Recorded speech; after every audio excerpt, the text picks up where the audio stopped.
social listening. We had questions about this. We do our funnel automation with our agency. We use Pipedrive. We love Pipedrive for simplicity. It's a great sales CRM, and we can tie in a lot of tools with Pipedrive. It plays well with other tools. But then for real marketing automation, we're fans of Sharpspring, mainly because it's just cheaper than HubSpot. I love HubSpot. We were on HubSpot for a long time, but the cost creep just killed us once we got scaled. So we made a move to Sharpspring towards the end of last year, and we've gotten really good with that. We have our clients on that who are actually on marketing automation, and we use a social listening tool in Sharpspring. What is social listening tool? Why does that matter?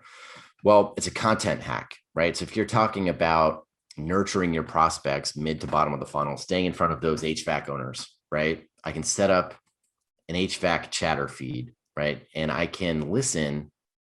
So if I want to add a new feed, I can choose Facebook, I can choose Instagram, I can choose Twitter, I can use LinkedIn.